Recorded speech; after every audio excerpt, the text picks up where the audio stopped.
baba ametoka mbali, amechoka, na unaona MPs wengine wameanza kutoroka kama baba yuko hapa. Wale ambao ni MPs ambao wameondoka kuharibu mkutano wa baba, wakijua kwamba baba yuko hapa na anaondoka wote, muandike hiyo majina. Hiyo sio heshima kwa baba, kweli rongo? Wale maheshimiwa wote na MCS. Sasa ya pili niko na vitu vitatu. Number 1, while you are away baba, while you are away, one of your members of parliament was attacked yesterday. Huyo Mheshimiwa Ong'ondo Were, Mheshimiwa Ong'ondo Were aliatakiwa jana Kisumu Airport akiwa anangojea kupanda ndege na bwana Hesbon Omolo Agar, board member KEMSA, a brother to the permanent secretary for internal security, which means that impunity has started. Impunity has started where a low-ranking officer of a government, a low-level officer of a government can now misuse the powers of his brother to intimidate an elected member of parliament. Ya pili, ningetaka kuuliza hii serikali kwamba yale mashtaka yote ambaye imewekewa Maina Njenga yatupiliwe mbali. Ya tatu, mimi mnajua nimesoma. Gachagua na mimi nani amesoma? Ukiniweka na Gachagua katika room moja, who is illiterate? This semi-illiterate man has the audacity of telling Kenyans that Raila Amolo Odinga and his team are embarrassing him by walking with me, kutembea na mimi. While huyo mtu anajua ya kwamba katika hiyo bunge katika Kenya Kwanza, I represent Sudi, I represent Sajbina Chege, I represent Dr. Sangok, I represent huyo waziri wa kilimo na kesi zingine. Huyo siwezi.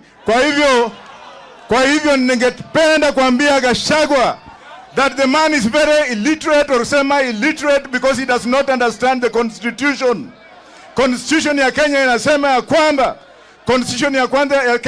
ya kwamba kila mtu wako na huru ya kutembea kila mahali Kenya hii. Na Mheshimiwa Wairia amesema ya kwamba wiki ijayo ataniita kwenda Mlima Kenya na nitamuuliza baba kama atakubali. I'm going to go to Mount Kenya unless Gachagua wants to expose his idiocy. And Bangie!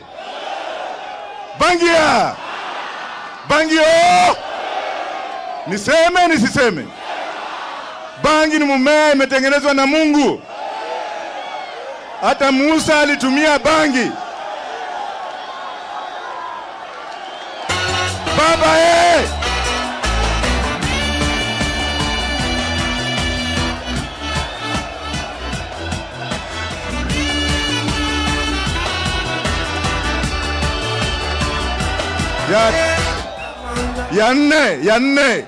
ya nne, wale watu kutoka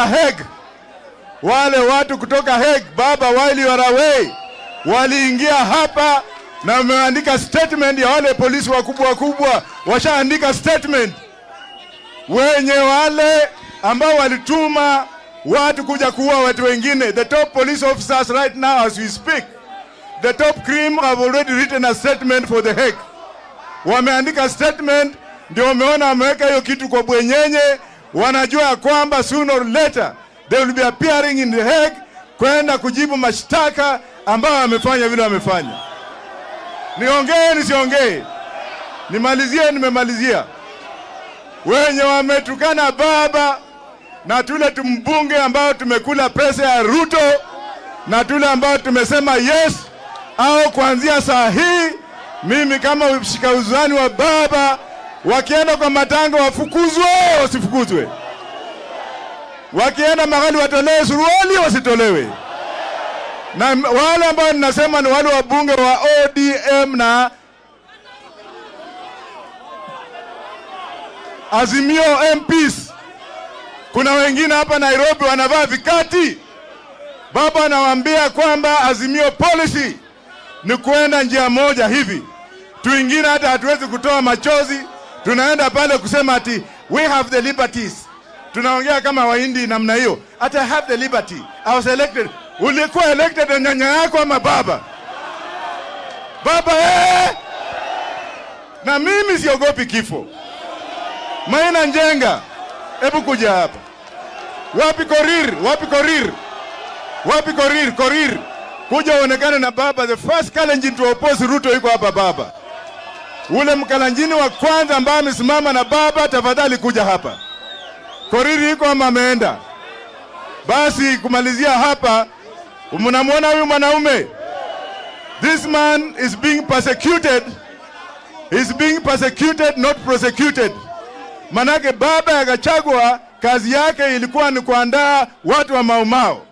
Saizi amepewa kazi ya kwenda kumwaga chang'aa, a all vice president, a deputy president. Kumwaga chang'aa na kufuliza watu.